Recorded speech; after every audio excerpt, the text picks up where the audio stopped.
Progress.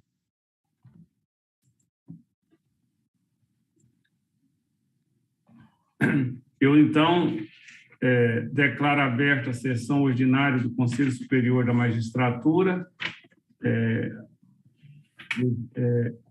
e coloco em votação a ata da sessão anterior. Se todos estiverem de acordo, eu a considerarei, será considerada aprovada. Eu dou uma boa tarde também aos nobres advogados que estão entrando aí agora. Uma boa tarde a todos. Sabrina, a primeira sustentação, a primeira inscrição é de qual processo, Sabrina? Processo 1, presidente, da página 2. Processo número 1. Costa dos Santos. Certo. O processo aqui da página 2, a inscrição, sustentação oral. Recorrente, Maria Elias de Mello. Recorrido, juiz de direito, diretor de fora da comarca, juiz de direito, diretor de fora da comarca de Aparecida de Goiânia. Relatoria do desembargador Wilson Safato Fayad. Está inscrito aqui a doutora, está inscrito o doutor, né, Sabrina? Doutor Tiago Costa dos Santos. Doutor Tiago Costa dos Santos. Doutor Tiago, isso, pela parte recorrente. Boa tarde, doutor Tiago. Passa a palavra ao eminente relator, desembargador Wilson Fayad. Pois não, senhor presidente. A recorrente, a senhora Maria Elias de Mello, ela é titular do Serviço de Registro de Imóveis de primeiro tabelionato de notas de Aparecida de Goiânia. E houve uma reclamação lançada junto à Corregedoria Geral de Justiça, no sentido de que ela teria demorado a atender uma decisão judicial que deferiu o registro de indisponibilidade de imóveis. Após regular PAD, ela foi apenada com a pena disciplinar de repreensão. Basicamente, o relatório é sobre essa apenação que ela recorre de forma administrativa. Eu suscito o relatório, senhor presidente. Passa a palavra ao doutor Tiago Costa, advogado da recorrente. Boa tarde a todos. Boa tarde, excelentíssimo senhor desembargador presidente Carlos Alberto França, na pessoa de quem cumprimento os demais desembargadores que compõem este egrégio Conselho Superior da Magistratura, entre os quais se incluem o senhor desembargador relator Wilson Safato Fayad. Cumprimento ainda o doutor procurador de Justiça e estendo meus cumprimentos aos serventuários de Justiça e os demais colegas advogados que, porventura, estejam acompanhando a presente sessão. Permitam-me, excelências, dividir essa breve exposição em 3 breves partes. A primeira parte, eu quero trazer uma breve contextualização, em que pese o relatório já feito pelo desembargador relator, quero apenas trazer à luz alguns pequenos detalhes. E, em seguida, eu quero apresentar e arguir uma questão de ordem pública, que não foi suscitada no recurso administrativo, porém, por ser matéria de ordem pública, pode ser arguida a qualquer momento e, inclusive, reconhecida de ofício. E, por fim, excelências, eu quero também adentrar no mérito propriamente dito do recurso. Então, já partindo para a primeira etapa aqui dessa breve exposição, eu quero dizer, excelências, que, como disse o desembargador relator, a lei versa sobre uma suposta desídia por parte da recorrente no cumprimento de uma liminar de uma decisão proferida pelo juiz da 12ª Vara Civil da comarca de Goiânia. Alega o reclamante que, por meio de um contrato verbal, ficou estabelecido que ele deveria, que o seu sócio deveria fazer os registros de compra e venda em seu nome e, em seguida, outorgar procurações em causa própria para que o reclamante pudesse, então, registrar os imóveis em seu próprio nome. Ele que seria, então, o verdadeiro proprietário dos imóveis, né? Enfim, o reclamante alega em seguida que houve um estelionato por parte do seu sócio, né? Porque ele estaria revogando essas procurações em que pese elas fossem irretratáveis e irrevogáveis, e, em razão disso, ele ingressou com uma decisão, com uma ação judicial cominatória para que fosse resolvida essa situação, tendo em vista que ele já estava suportando prejuízos em razão disso. O juízo competente, então, ele deferiu essa liminar, ordenando que fosse decretada a indisponibilidade dos bens. E, em razão disso, foi expedido o ofício 446 de 2016, em 3 de agosto de 2016. Em seguida, excelências, esse ofício foi recebido pela serventia extrajudicial da recorrente no dia 5 de agosto de 2016. Já no dia 11 de agosto de 2016, a requerente cumpriu, registrou essa indisponibilidade no livro próprio e, em seguida, no dia 15 de agosto de 2016, ela, então, encaminhou o ofício 680 de 2016, comunicando o juízo que a decisão havia sido cumprida.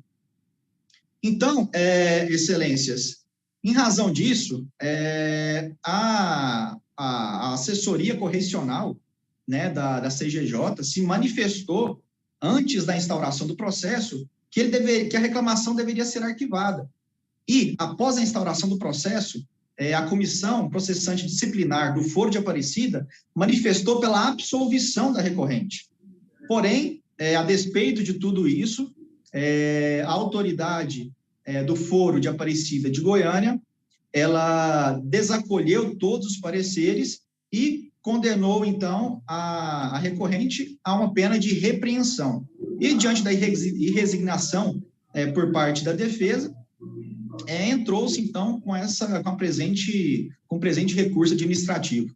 Partindo para a segunda parte, excelências, que se refere à matéria de ordem pública, né, a gente precisa tratar de que ocorreu a prescrição da pretensão punitiva. Isso porque o artigo 201 da Lei 20.756 estabelece que, para casos cuja pena é de repreensão, a prescrição ocorre em 3 anos. E, a respeito da contagem desse prazo prescricional, estabelece o parágrafo 2º deste mesmo dispositivo, que o prazo começa a correr a partir da publicação do ato que instaurou o processo disciplinar. E o parágrafo 6º do mesmo dispositivo estabelece, então, que o processo disciplinar, o início do processo disciplinar, é um marco interruptivo. Então, a partir do momento em que a administração tomou conhecimento do fato, começa a correr o prazo prescricional. E, em seguida, o marco interruptivo, o único marco interruptivo que é previsto na legislação, é a instauração do processo administrativo. Aplicando-se para o presente caso, excelências, temos que o fato tornou-se conhecido pela administração no dia 13 de outubro de 2016, por conta da autuação da reclamação. A interrupção ocorreu em 4/10 de 2018, com a portaria número 5, que instaurou o presente processo disciplinar. E, excelências, até o momento, não houve uma decisão definitiva por parte do Estado. Ou seja, não foi efetivada até o momento a pretensão punitiva. E já se fazem mais de 3 anos e 8 meses em que ocorreu o último marco interruptivo. Então, dessa forma, excelências, a prescrição, ela já ocorreu desde o dia 5 de outubro de 2021, e desde essa data já se passaram mais de 8 meses. Então, é por isso, excelências, que tem-se no presente caso que, de fato, já ocorreu a prescrição da pretensão punitiva. Todavia, por zelo da presente defesa e por amor ao debate, eu passo agora a tratar do mérito propriamente dito do recurso. Em primeiro lugar, excelências, tem-se que dizer que nenhuma das procurações revogadas foram escrituradas pela serventia extrajudicial da recorrente. Então, aqui não há que se falar em nenhuma responsabilização por parte dela em relação às revogações das procurações.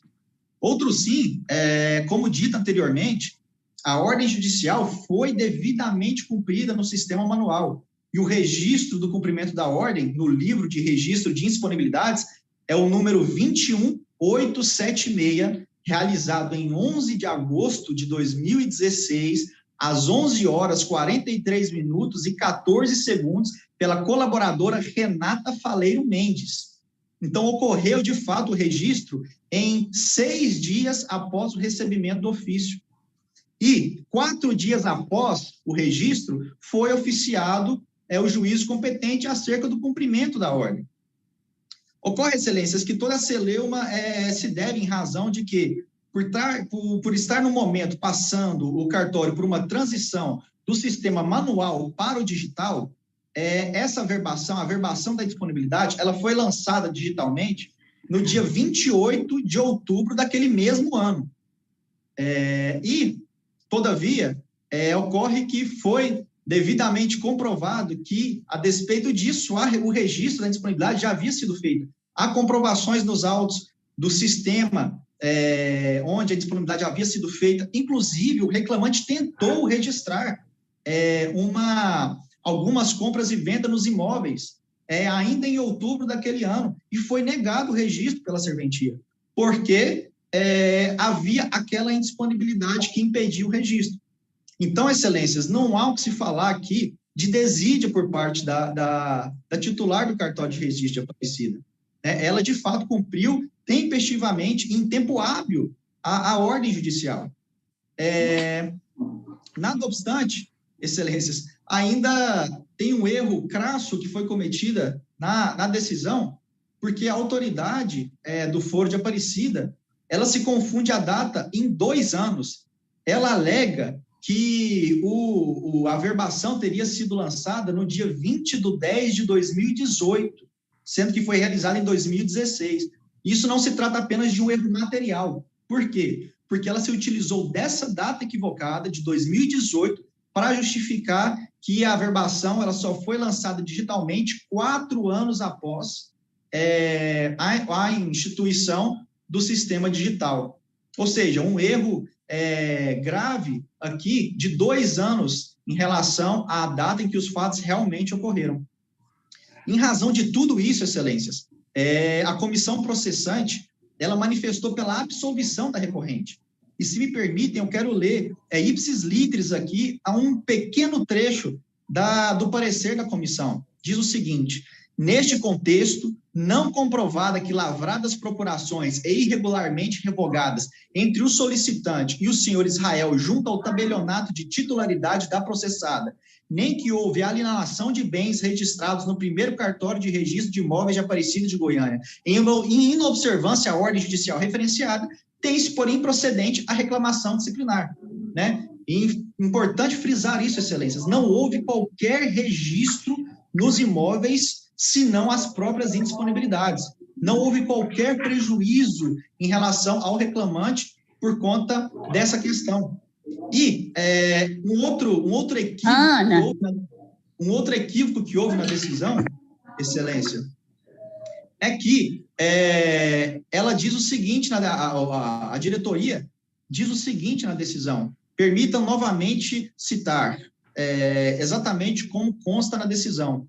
Ainda que fosse impossível pela notária a realização da indisponibilidade dos imóveis no prazo devido, esta tinha o dever de ter justificado tal impossibilidade por meio de petição escrita direcionada ao processo que ele tramitou na 12ª Vara Civil, ou praticar o ato de seu ofício fora do sistema, comunicando a providência ao juízo requisitante. Ou seja, ela condenou a recorrente por ter feito exatamente o que ela disse que deveria ter sido feito. Em razão disso, excelências, aqui já partindo para a conclusão, nós estamos aqui discutindo um processo que perdura desde 2018 e que, de acordo com a assessoria correcional da CGJ, sequer deveria ter sido instaurado. E, de acordo com a comissão processante disciplinar do Foro de Aparecida, a recorrente já deveria ter sido absolvida.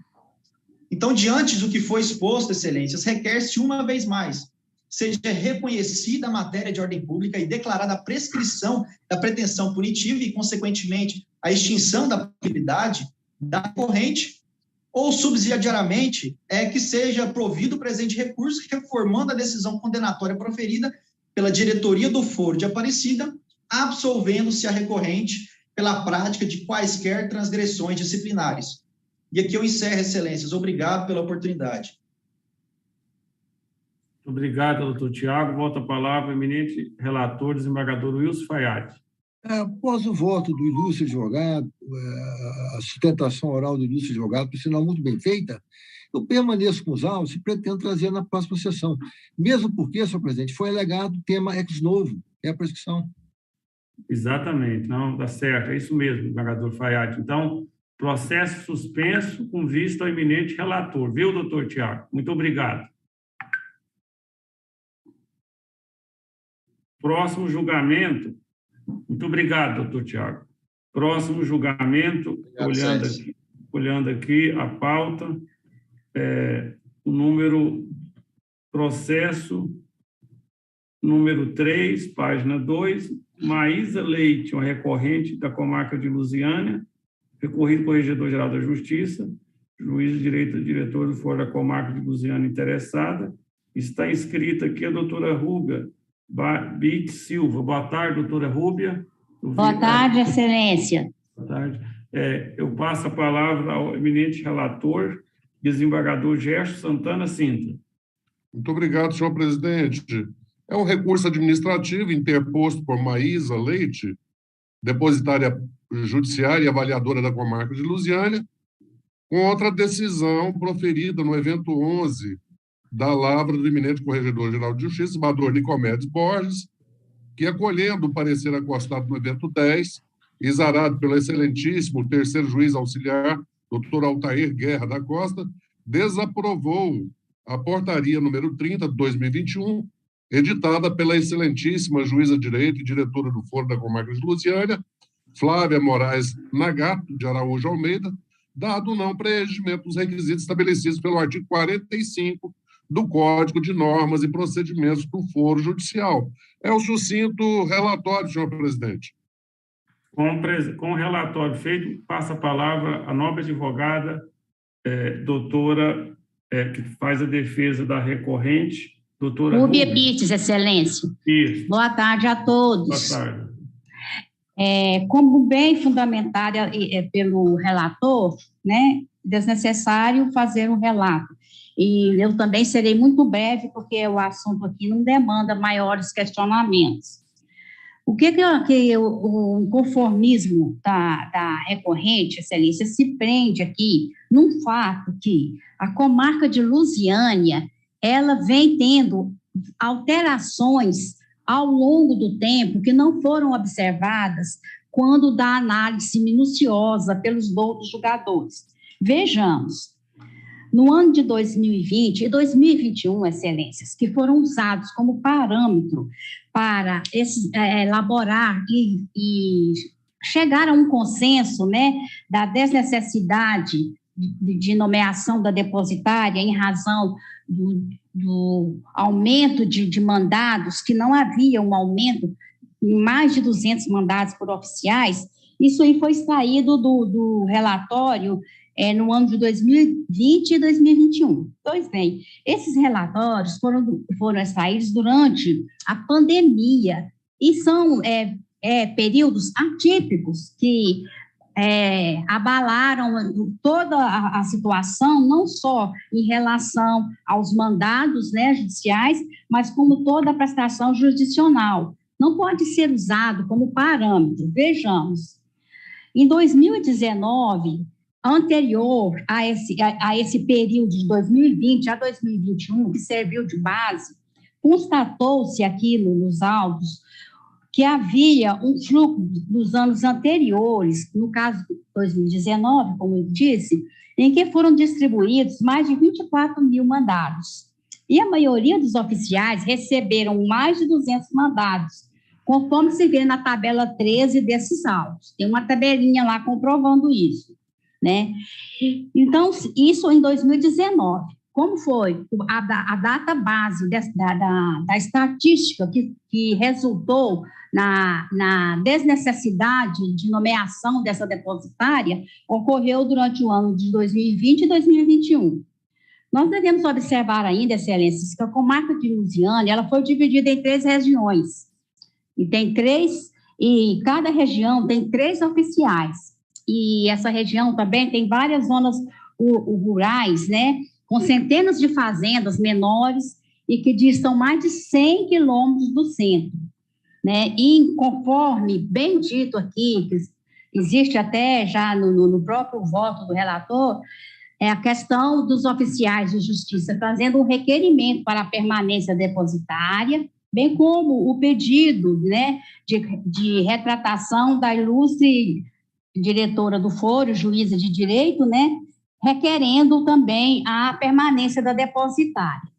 Vejamos, no evento número 27, essa situação aqui que deve ser observada, excelências, que não foi convalidada essa questão que os oficiais não receberam mais de 200 mandados ao ponto de justificar a nomeação excepcional da depositária.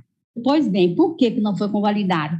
Nesse momento que nós vemos apreciar essa situação da comarca, que após o ano de 2021, já estamos falando de fevereiro de 2022, que inclusive é base para uma estatística que consta também aí nos autos. O cartório de distribuição, que atua como central de distribuição de mandados, apresentou um documento certificando, excelências, que no mês de fevereiro de 2022 foram distribuídos 1.812 mandados a 8 oficiais de justiça da comarca, 8, sem contar com a depositária. Mesmo com a proibição de distribuição de mais de 200 mandados por oficial, houve uma média razoável excedente a 213 mandados distribuídos, além da retenção de 376 mandados para distribuição em março de 2022. Isso já viola a média razoável e prejudica o cumprimento dos mandados.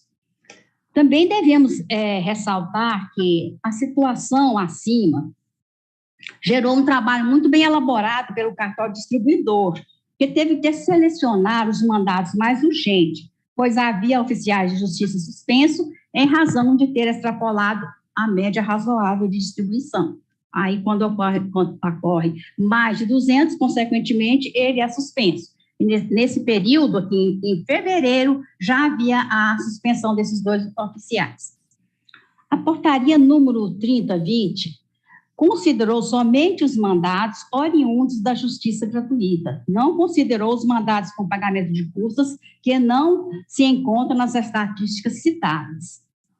Como já dito, excelências, o cartório de distribuição, que atua como central de distribuição de mandados na comarca de Lusiânia, certificou que no mês de fevereiro de 2022 foram distribuídos 1.812 mandados para 8 oficiais, resultando numa média de 226 mandados para cada oficial, e que ainda ficaram 376 mandados aguardando para serem distribuídos no mês de março. Isso consta no evento 28 dos autos.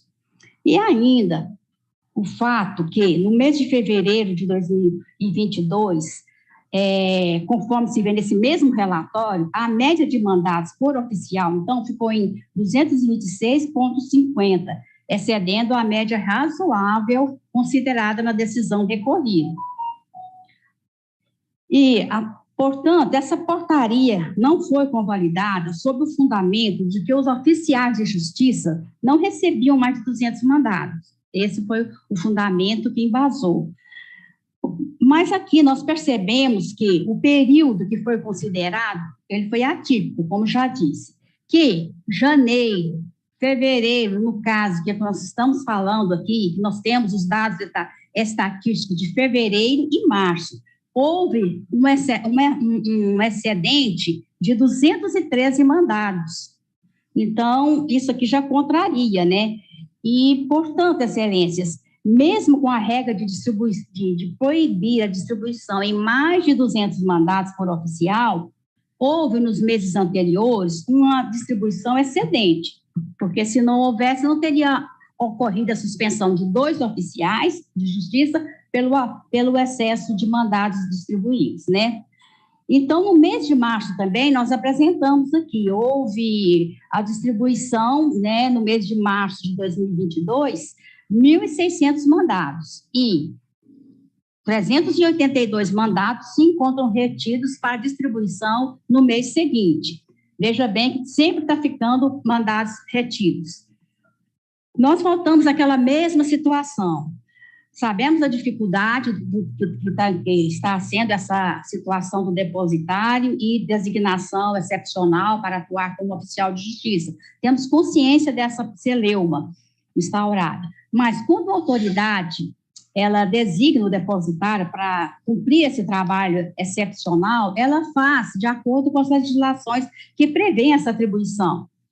E nesse caso, a doutora Flávia, ela reconhece que a necessidade desse depositário de manter, tanto é que ela oficiou a corregedoria, né? No entanto, a corregedoria não está tendo o mesmo cuidado que deve-se ter ao indeferir, também para se deferir, porque tem revogado várias portarias, excelências, que nomeiam os depositários nessa função complementar e excepcional, e de forma inadequada. E eles não estão realmente sendo reaproveitados nessa função. E isso causa um prejuízo, né, para a prestação judicional, uma ineficiência dessa prestação. Pois bem, excelências, conforme já dito aqui, só vou repetir a questão da estatística para o mês de fevereiro e para o mês de março. No mês de fevereiro, houve 1.812 mandados e consta 376 mandados aguardando a redistribuição. No mês de abril, foram distribuídos 1.612 mandados e constam 382 aguardando a virada do mês seguinte para serem distribuídos. E de forma que a questão aqui é essa: realmente 200 mandados é a que determina, né, o artigo 45, parágrafo 2º do Código de Normas e Procedimentos do Fórum Judicial. Isso aí realmente não deve ser quebrado, mas já está sendo quebrado. O inconformismo nosso é porque já vem acontecendo isso na comarca de Lusiânia. E deve-se observar, então, se realmente a revogação a não convalidação dessa portaria trará benefícios ou prejuízos à prestação jurisdicional na comarca, né? Conforme falou, os próprios companheiros da depositária, da recorrente e também a magistrada titular da comarca. E, desta forma, forte no princípio da legalidade e eficiência, que Vossas Excelências possam estar reavaliando essa situação da comarca de Lusiânia em relação aos dados ora demonstrados neste recurso, né? É o que eu peço que seja revisto e provido o recurso a fim de convalidar a portaria 30/20 da depositária Maísa Leite. Agradeço a todos e um bom trabalho para todos. Obrigado, doutora Rúbia. Volta a palavra, eminente relator, desembargador Gerson. Obrigado, senhor presidente. Eu quero parabenizar a doutora Rúbia pela excelente sustentação oral e vejo, doutora Rúbia, que o desembargador Nicomedes, como corregedor-geral da Justiça, ele tem olhado com acuidade todos os atos que são emanados das comarcas pelos diretores do foro. E é definido aquilo que está dentro da norma estabelecida pelo Tribunal de Justiça do Estado de Goiás. Então, senhor presidente, ao contrário da defesa da recorrente, as planilhas de dados juntadas aos autos consideram a quantidade de mandados distribuídos durante todo o ano de 2020 e entre janeiro a outubro do ano de 2021, quando emitido o parecer do doutor Altair Guerra da Costa, auxiliar da Corregedoria Geral da Justiça.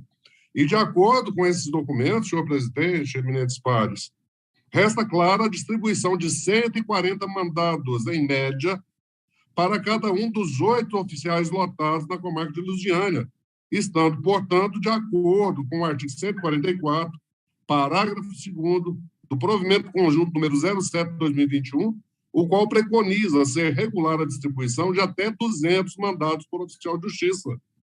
Inclusive, ouvida-se a recorrente, quero frisar isso mais uma vez, que ainda de acordo com o artigo 144 supracitado, a distribuição de mandatos segue procedimento rígido, de forma a assegurar o direcionamento equânime da quantidade de mandatos distribuídos para cada oficial de justiça, de modo a assegurar que tais servidores não recebam mais de 200 mandados, hipótese que deve ser informada à Corregedoria Geral de Justiça para que seja autorizada a distribuição excedente.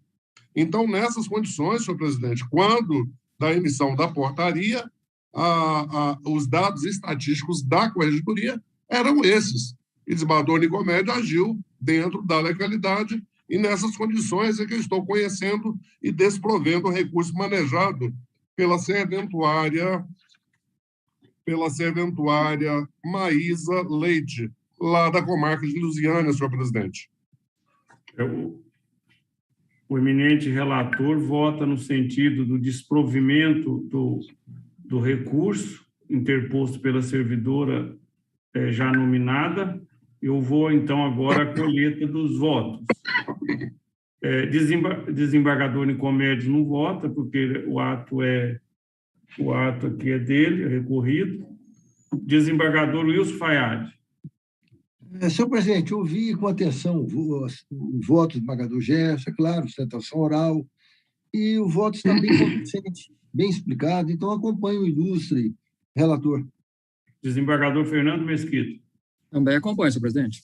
Desembargador Leandro Crispim. Meus votos, senhor presidente. Desembargador Luiz Cláudio. Sem o som, desembargador Luiz Cláudio, nós não ouvimos Vossa Excelência. O relator. O relator, certo. O desembargador Norival Santomé. Meus votos, senhor presidente. Eu também votando, não tenho nenhuma dúvida em acompanhar o eminente relator. Então, por unanimidade, nos termos do voto do eminente relator, recurso desprovido. Muito obrigado, doutora Rúbia. Eu que agradeço. Boa tarde a todos. Boa tarde, doutora. Boa tarde. Próxima sustentação é o número 4, página 2, Santa Cruz de Goiás, recurso administrativo, recorrente do juiz de direito doutor Nivaldo Mendes Pereira.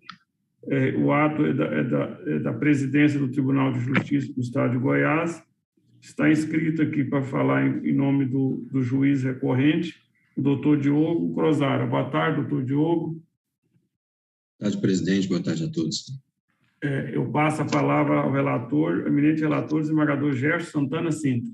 Senhor presidente, eu atendi lá no tribunal hoje de manhã e quando cheguei aqui, em casa, eu tomei a liberdade de telefonar ao doutor Diogo Crozara para saber como é que está a situação do doutor Nivaldo Mendes Pereira quanto à questão do abono de permanência.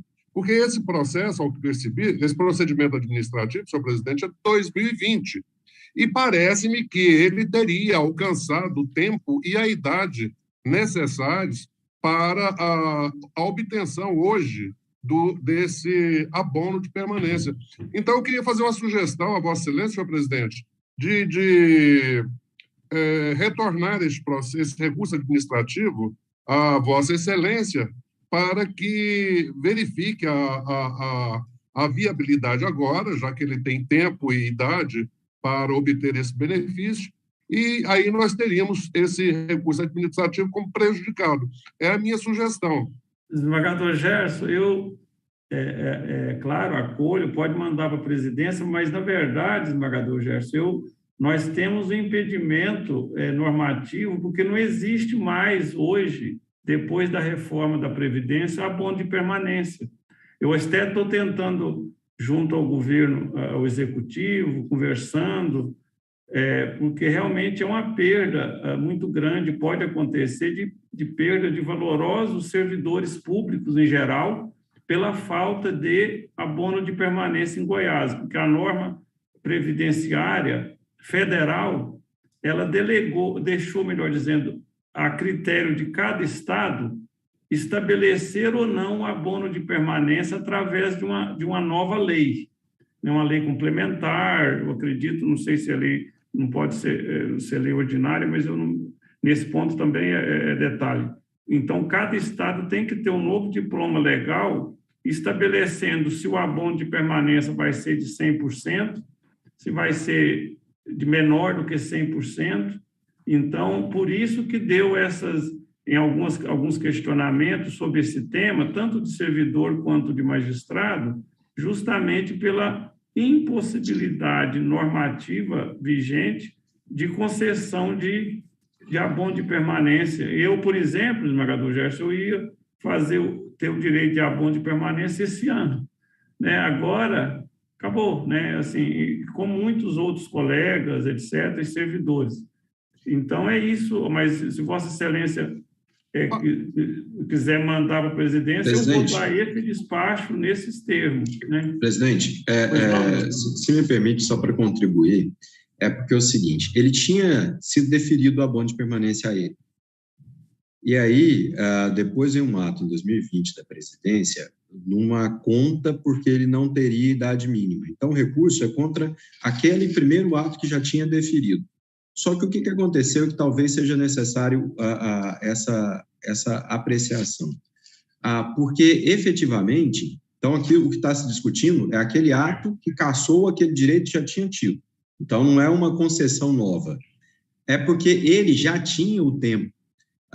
Naquela regra de que ele tinha 50, na época, agora ele tinha 57 anos, agora ele já completou até os 60, mas ele já tinha 38 anos de contribuição. E alguns foram revistos, porque o que houve, por muitas vezes, era assim que era feita, e a decisão, existem várias decisões nesse sentido, quando você tinha mais de 35 anos, a cada um ano se diminuía da idade para concessão, e é justamente o caso dele. Então, eu acho que talvez fosse importante fazer essa análise, até porque depois subiu 2 para cá na contribuição e 2 para a idade, do período da interposição desse recurso administrativo. Isso, mas aí o que acontece? O desembargador Walter, na época, eu fui obrigado a anular a concessão de muitos e muitos abonos de permanência para servidores públicos e, salvo engano, uns 8 abonos de permanência para magistrados que, com a emenda da reforma da Previdência do ano 20, não foi observado na gestão anterior. Fiz a contragosto, logicamente, mas alguns nem recorreram, porque é requisito objetivo. Agora, nesse caso aí, como tem essa discussão, o próprio doutor Diogo falando que ele preenchia os requisitos antes da reforma, para aqueles que preenchiam os requisitos antes da reforma, está garantido. Hoje, até esses dias eu concedi para uma magistrada, porque ela provou que antes da reforma ela preenchia. Então, claro, vamos dar uma olhada, desembargador Gerson, pode encaminhar nesses requisitos, se for o caso de reafirmar, nós reafirmaremos. Se for o caso de realmente pode ter sido um equívoco, pode ter acontecido, a gente não tem nenhum problema em reconsiderar. Então, se Vossa Excelência assim entender como relator, desembargador Gerson, é claro que eu vou receber na presidência e analisar com toda atenção, viu? Eu iria argumentar, eu iria utilizar os mesmos argumentos que foram tidos agora pelo doutor Diogo Crossara. Ele me interrompeu aqui um tiquinho, mas os argumentos seriam esses, porque na época em que foi cortada esse abono de permanência, ele teria tempo suficiente já naquela época. Ele não teria a idade, mas o tempo de contribuição, sim, sabe? Então, seria salutar a revisão desse ato, não é? Mas, e se for mantido, eu prossigo no julgamento posterior. Sim, exato. Então, desembargador, pode devolver, eu vou examinar o mais rápido possível lá na presidência, viu, desembargador? Tá bem. Então, fica retirado de pauta, né, desembargador? Isso, retirado de pauta, a fim de que seja devolvido à presidência para reanálise. E já consta da ata, Sabrina, porque aí não precisa voltar para o desembargador Gerson despachar. Já fica despachado aqui na sessão, viu? Obrigado, doutor Diogo. Tá? Boa tarde, bom trabalho a todos. Com licença. Obrigado, boa tarde.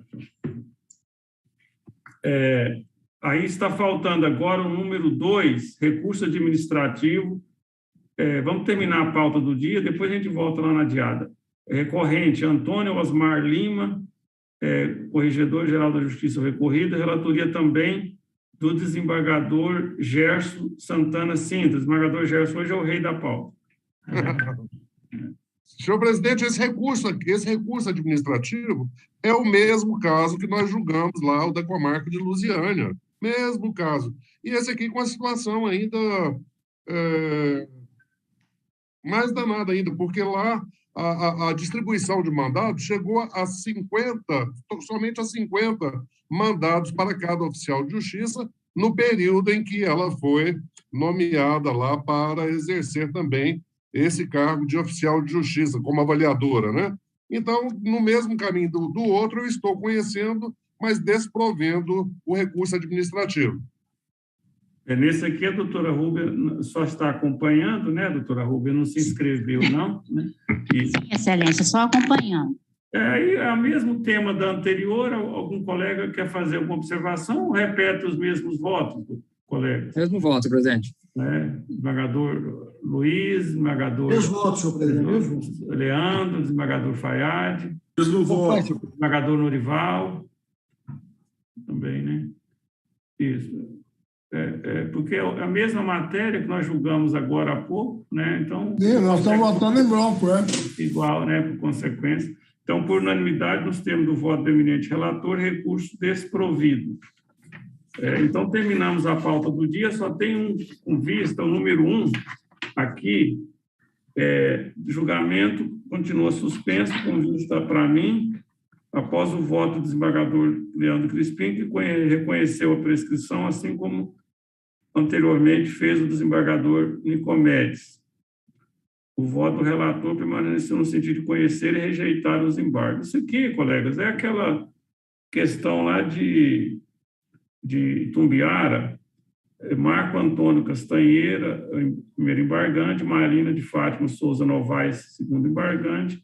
A discussão aqui é a ocorrência ou não da prescrição. O eminente desembargador Luiz Cláudio entendeu que não ocorreu a prescrição, porque como o fato, a infração administrativa, o fato tido como ilícito administrativo também configura ilícito penal, aplica-se o prazo prescricional da esfera penal, da lei penal.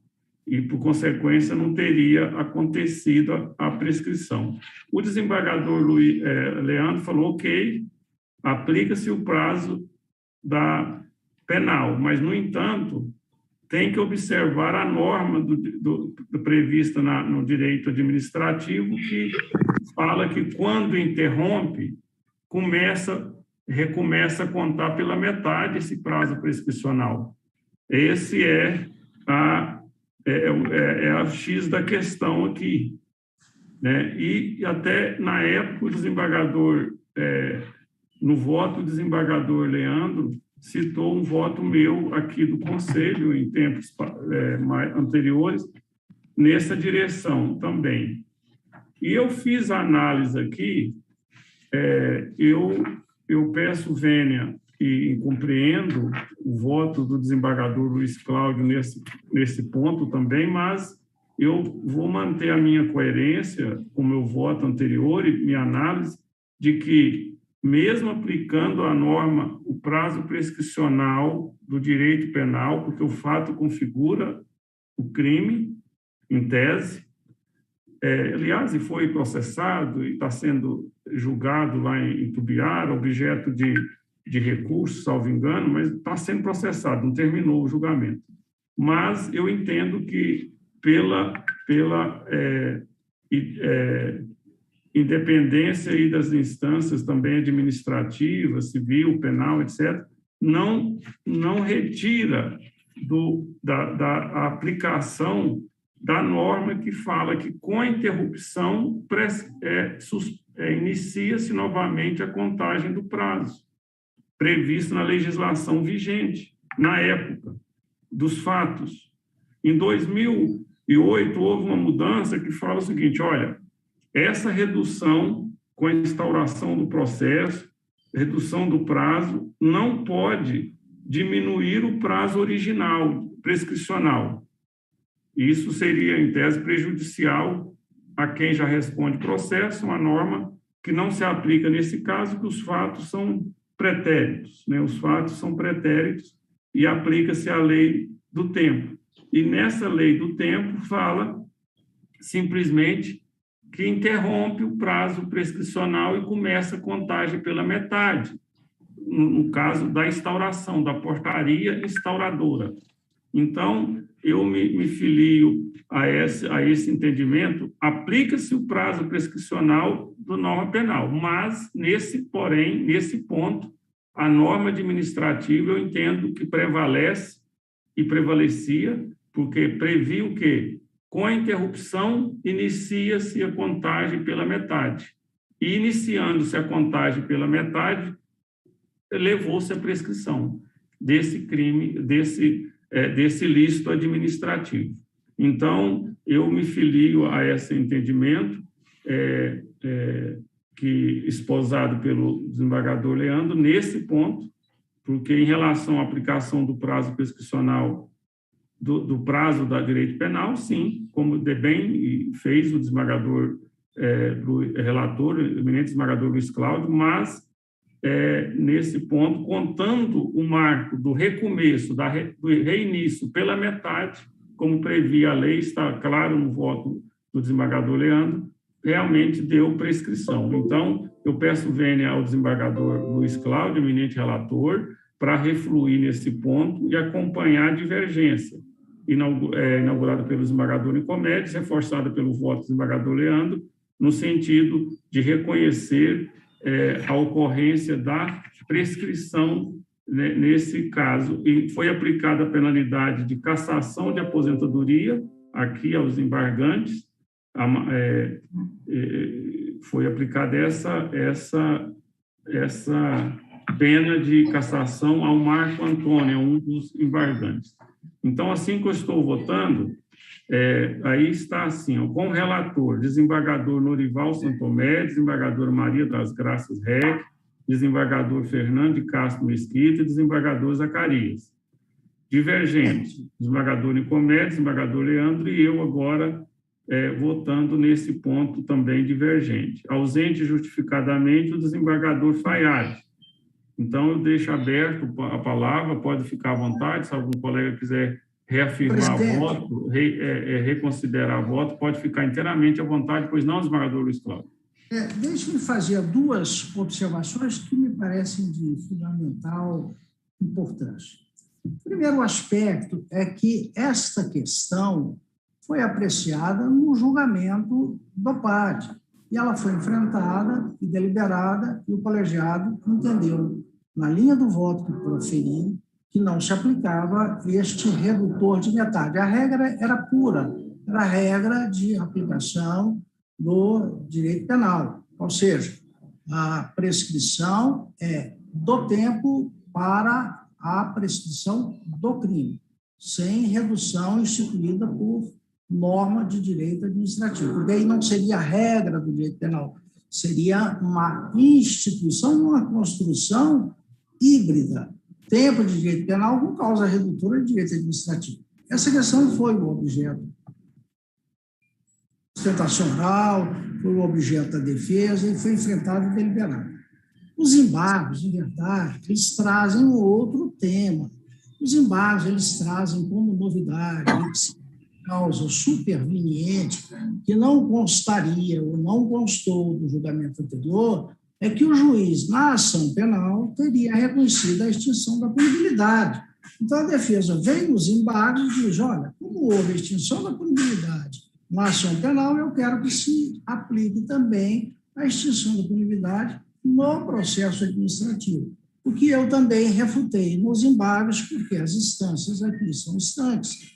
Aquilo que gerou, e os lapsos temporais lá são uns, e aqui no direito administrativo são outros, o que gerou a extinção da punibilidade pela prescrição lá não gera aqui, ou pode não gerar aqui, como não gera na seara civil, na seara trabalhista, na seara do direito falimentar. a construção da jurisprudência é consagradora nessa direção, e, aliás, os inúmeros precedentes que eu tenho aqui no Superior Tribunal de Justiça dando essa entonação. Então, o que estamos fazendo nessa linha agora de dizer que há uma construção legislativa híbrida que regia a época, que é de aplicação de tempo de prescrição do direito penal com causa redutora de direito administrativo. O voto que prevaleceu, e é o condutor da Corte da minha relatoria, afastou, dizendo que essa regra é de se aplicar quando a conduta tem apenas relevância infracional no âmbito do direito administrativo. Não se aplica quando ela tem relevância também no âmbito do direito penal. Aí a regra de aplicação pura, regra-se o prazo pela conduta criminosa e se faz a confrontação. E isso constou do julgamento anterior. O que está agora em reformulação é rejulgamento, saindo, inclusive, da bitola dos embargos declaratórios, porque os embargos declaratórios trazem como ponto que não constou do acordo anterior é a questão da extinção da punibilidade na ação penal, que eu respondi no voto que proferi, dizendo que não se comunica a extinção da punibilidade no âmbito penal com a extinção da punibilidade no âmbito do direito administrativo. O que há de confluência entre eles é o prazo que o direito penal se aplica no âmbito do direito administrativo.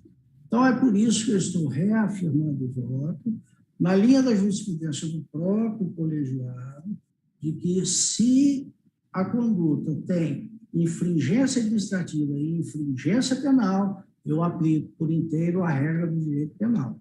E estou nessa linha de genuflexão ao entendimento que aqui já foi sufragado e desprover os embargos declaratórios, e por isso reafirmo meu voto com vênias devido às divergências que aqui já foram pronunciadas. Não, nós compreendo, desembargador Luiz Cláudio, o posicionamento de Vossa Excelência, mas também, assim, em relação até à forma... Senhor presidente... por se tratar de um direito sancionatório, até de ofício, como o julgamento ainda não terminou, né, se for o caso de reconhecer a prescrição, eu penso que nós não temos assim, um apego maior à forma, porque estamos tratando também de direito administrativo também, né, nesse ponto. Mas eu compreendo o posicionamento de Vossa Excelência, pois não, desembargador Leandro? Gente, assim, com todas as vênias ao desembargador Luiz Cláudio, a gente está tratando aqui de matéria de ordem pública. Falar que esse tema já foi analisado sob o prisma do voto que foi colocado pelo desembargador Nicomedes, que o desembargador Nicomedes ele tinha feito uma fundamentação em cima da legislação penal. Eu fiz um voto dentro de um viés, analisando a legislação penal e a legislação administrativa. Conjugando a análise dessas duas legislações, a época dos fatos, porque foram anteriores a uma modificação que essa lei sofreu em 2008, suspendia-se o prazo e, quando retomava a suspensão do prazo, retomava-se a suspensão do prazo contando-se pela metade. E, no caso, sobre o prisma administrativo, analisando, ressalvo, os prazos dentro da legislação penal, mas sobre o prisma da legislação administrativa, os crimes estão prescritos, os fatos estão prescritos. E outra coisa, é uma matéria de ordem pública, pode ser conhecida em qualquer ordem que está sendo conhecida. Se o desembargador entender de desprover os embargos, tudo bem, pode desprover os embargos, mas de ofício reconhece-se a prescrição. Desembargador Crispim, mais uma vez eu retomo aqui com todas as vênias e acho que Vossa Excelência, com todo o respeito, não leu o meu voto. Eu lamento, porque poderíamos ter evitado isso. O voto de Vossa Excelência é na mesma linha do voto do desembargador Nicomedes, não há divergência nenhuma. O senhor não leu o meu voto, desembargador. Ele faz a redução pela metade, aplicando o que dispõe a lei. O senhor não leu o meu época. voto, o senhor me desculpa. Não, é aqui, ó, está no primeiro parágrafo do acordo tomado. Prescrição, artigo 201 da Lei 20.756 de 20, com idêntica redação no artigo 322, parágrafo 2º da Lei 10.486, estabelece que para as transgressões disciplinares definidas como crime, a observância dos prazos previstos pela lei penal, inaplicável a redução da metade, o artigo 322, parágrafo 3º da Lei 10.400. Só que o fato aí administrativo está sendo analisado, desembargador. Não, esse tema foi da sustentação oral do doutor Décio, ele foi abraçado e acolhido pelo desembargador Nicomedes e ele constou do acordo em resposta à sustentação oral e à divergência do desembargador Nicomedes abriu. Excelência, não difere uma linha do desembargador Nicomedes. Mas tratando-se de matéria de ordem pública, pode ser reconhecido. Em matéria de ordem pública, se eu tivesse com a prescrição aqui, observados os marcos e aplicada a lei penal, aí eu não teria dúvida. Aqui Vossa Excelência está fazendo engenharia. Vossa Excelência está dizendo o seguinte, olha, é o tempo do direito penal, mas eu vou reduzir de metade porque a lei administrativa, o procedimento administrativo previsto em lei local... É a esfera que está sendo analisada. Aí Vossa Excelência está reconhecendo, porque ela é matéria de ordem pública quando ela brota na regra do direito penal. Aqui está respondido. Vossa Excelência, no voto anterior, que eu refutei aqui, a Vossa Excelência lê o voto de Vossa Excelência disse, com todas as leis, que estava dando provimento aos embates, porque o meu acordo era omisso na matéria. Meu acordo não foi omisso. Tanto é que, se pegar a gravação do julgamento anterior, Vossa Excelência há de ouvir que eu justamente respondo, dizendo que não é omisso, que está enfrentada a temática e foi refutada essa temática. O que se está se fazendo é reeditando a temática. É só isso. Então, está muito bem postos os posicionamentos dos votos divergentes e também dos voto do eminente relator. Eu consulto os eminentes pares se alguém mais queira manifestar. Não, senhor presidente, eu mantenho o voto. Certo. Certo. Então, fica por maioria, prevaleceu, então, o voto do eminente relator, desembargador Luiz Cláudio Veiga Braga, refutando, por consequência, a arguição de prescrição, rejeitando, então, ambos os embargos de declaração. Esse é o resultado do julgamento. Ambos os embargos de declaração rejeitados por maioria. É assim que fica definida a votação. O desembargador Luiz Cláudio depois vai juntar o acordo e o desembargador que iniciou a divergência, o desembargador Nicomedes, sem prejuízo também do desembargador Leandro, quiser juntar o seu voto. Eu quero juntar meu voto também, senhor presidente. O desembargador Leandro faz a declaração de voto e o desembargador Nicomedes lavra o voto divergente. Então, é assim que fica concluído o julgamento.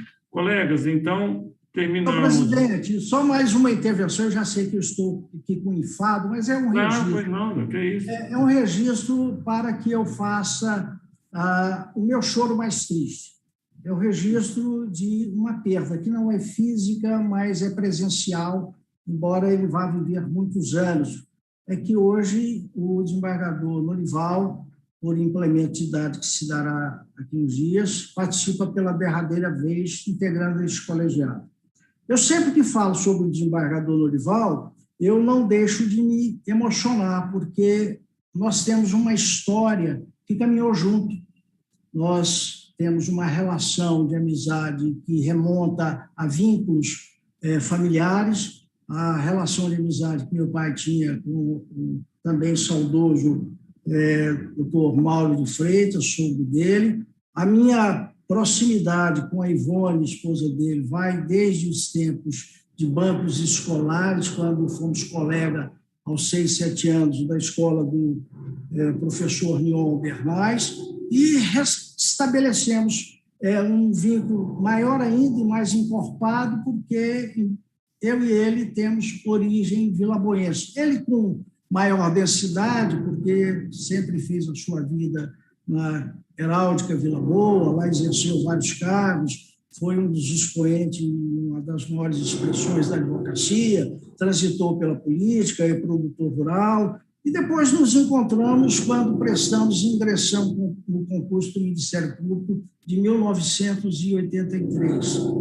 E o desembargador Norival depois procurou outros caminhos que pudesse conciliar com as suas outras atividades, que foi a advocacia pública, como procurador do Estado, procurador-geral do Estado, líder da classe dos procuradores. Mas, senhor presidente, e se os colegas tiverem ponta de indignação e quiserem punir alguém por eu estar aqui, um desses a serem punidos é o desembargador Norival, porque a posição de Sua Excelência, a defesa que fez da minha vinda para o tribunal, o prestígio que ele contava junto ao governador da época, que tinha e tem por ele um carinho morredouro, que é o doutor Alcides, e ele foi ouvido, ele se inclinou pela minha escolha, e eu sei disso, não contado por ele, que ele nunca se deu a esse desfrute de querer se engrandecer, vinculando-me e dizendo que é o responsável. Não, eu ouvi do próprio governador que fora decisiva a opinião do hoje colega desembargador Norival. Então, se alguém tem culpa, e outros tantos que me ajudaram, porque todos nós sabemos que, principalmente quem vem do quinto, não tem uma luta de homem só, é uma luta coletiva, é uma batalha que se faz com várias pessoas que vão se agregando a esse projeto.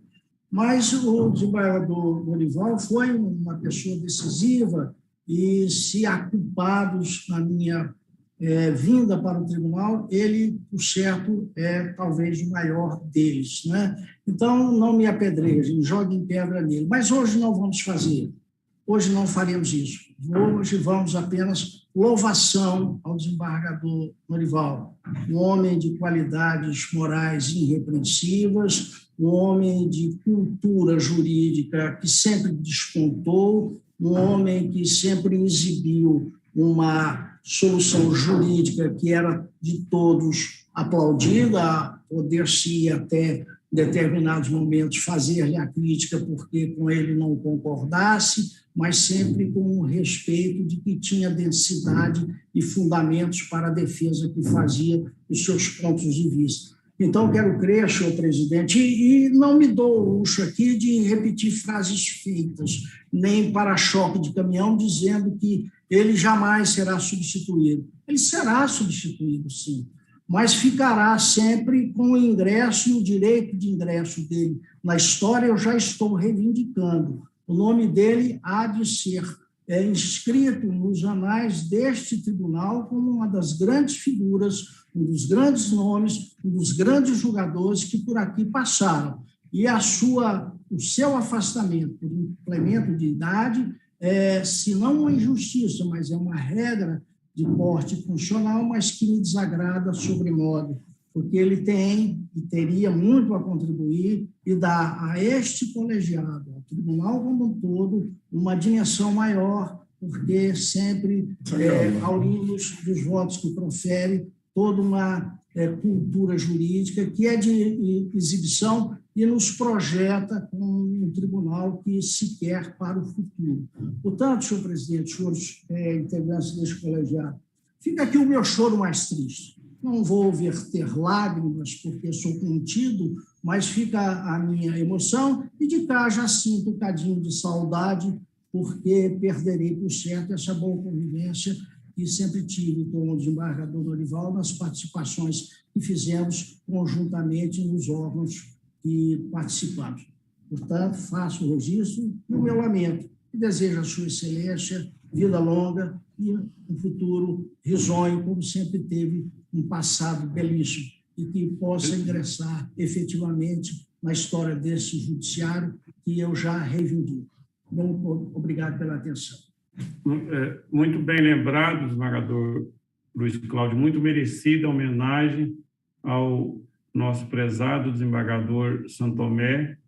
O desembargador Norival recebeu uma justa homenagem da OAB recentemente, e eu não poderia estar presente como eu gostaria, mas fiz questão de pedir um desembargador muito próximo a ele, e amigo dele também, que representasse o tribunal lá naquele evento, que é o desembargador Gilberto, e foi feito esse evento lá, e essa homenagem merecida por parte da OAB ao desembargador Norival. E quero aqui, desembargador Norival, utilizar também as palavras e a homenagem feita pelo desembargador Luiz Cláudio, e acrescentar e dizer a Vossa Excelência que Vossa Excelência deixa uma marca aqui no tribunal, uma marca positiva, uma trajetória bonita, um senso de justiça enorme, né? Fez e representou muito bem a advocacia aqui no tribunal. Ninguém lembra, representou tão bem que ninguém lembra que Vossa Excelência veio para cá como um representante da advocacia. É um verdadeiro magistrado hoje, trazendo, lógico, toda a sua bagagem de Ministério Público, da advocacia, da Procuradoria-Geral do Estado, da sala de aula, né, que Vossa Excelência dava aula também, para o tribunal, para a prestação jurisdicional oferecida às partes, o bom atendimento aos advogados, um tratamento cortês, gentil com todos nós. Eu, quando era diretor do foro, na época do saudoso desembargador Lenar, então, doutor Santomé, Oswaldo Santomé era procurador-geral do Estado, e naquela época a Procuradoria também fazia o papel que hoje é feito pela Defensoria Pública.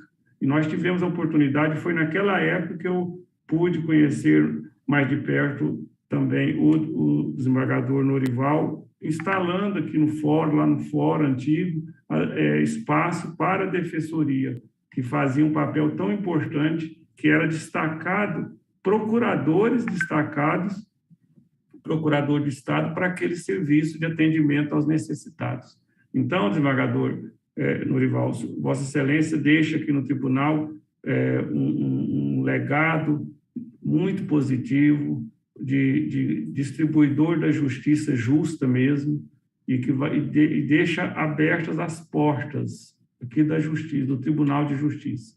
Estaremos sempre aqui, desembargador Norival, sempre à disposição para recebê-lo, para tomar um café, para uma conversa, será sempre bem-vindo, viu, desembargador Norival, e que siga a sua trajetória com muita energia que tem, com muito tempo que tem, para fazer outras coisas que Vossa Excelência goste, ou seja no ramo do direito, seja na academia, seja no âmbito familiar, que seja feliz, viu, desembargador Norival? Muito obrigado pela sua passagem tão exitosa aqui no Poder Judiciário do Estado de Goiás.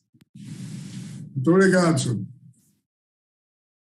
Isso. Então, presidente, também quero me filiar aí às homenagens ao desembargador Santomé, dizer a ele que tivemos uma grande convivência aqui, sempre harmônica, ele um colega muito elegante, muito cortês com todos.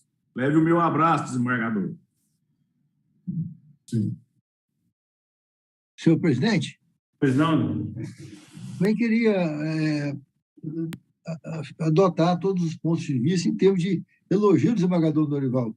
Eu o substituí muitas vezes na Sexta Câmara, muitas vezes. E sei do zelo dele com o processo, com a preocupação, com o voto bem dado, é estudioso, conhece muito bem o processo civil, direito administrativo. Aprendi muito com ele. Tenho certeza que sentiremos a sua falta, todos nós. Obrigado. O meu sincero abraço, Norival. Já nos falamos lá na garagem. Né? Receba aí o meu sincero abraço. Obrigado. Primeiramente, Senhor presidente, eu estava esperando o desembargador Nicomedes falar. O cara não falar não, Nicomedes, primeiro? Pode falar, eu falarei em seguida. Pois não, então. Senhor presidente, eu queria dar um abraço fraternal ao Norival. Eu vou falar para o Norival porque nós tivemos, ele esteve presente no começo da minha carreira, apesar de eu estar na Comarca de Goiás, mas quando eu cheguei lá eu tinha menos de 2 anos da magistratura, ou seja, estava no início ainda, e tive ali um exemplo de sujeito reto, honesto, um advogado brilhante, sempre com a naneza no trato com a gente. E a partir dali começou a ter uma simpatia muito grande, até porque, e aqui eu lembro, Norival, porque eu acho que vale a pena, uma pessoa que está lá em cima e que nesse momento deve estar dando um abraço muito grande de você, que é o Camargo Neto, que tinha em você uma pessoa de uma amizade, de uma competência, e sempre falou isso para mim. Eu não tenho expertise do desembargador Luiz Cláudio para falar dos becos de Goiás, porque apesar de eu ter permanecido lá por 6 anos, eu não conheci nada desse que o Luiz Cláudio conheceu. Mas, e com certeza, o Norival também conhece lá, porque os meandros disso aí. Mas eu tive um contato muito estreito com o Camargo Neto e ele, por meio dele, com o Norival, uma simpatia, uma admiração muito grande que ele tinha e acabou me contagiando também.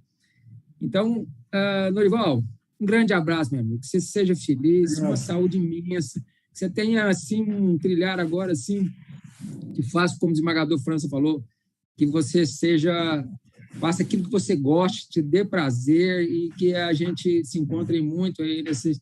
De repente, né, Luiz Cláudio, pode ser até num daqueles becos lá de Goiás, num barzinho lá. O Luiz Cláudio indica, a gente vai. Não tem problema, não. É na Rua do Chupa-Osso.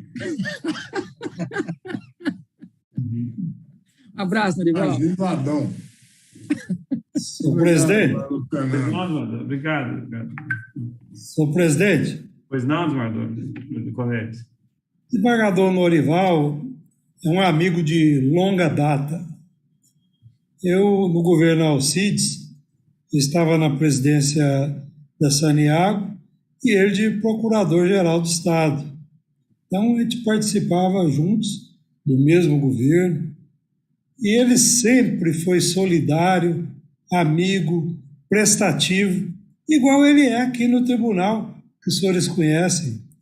Então, muito boas lembranças do desembargador Norival. Sou um profundo admirador dele.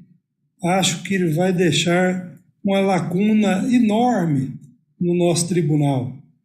Mas, vida que segue, ele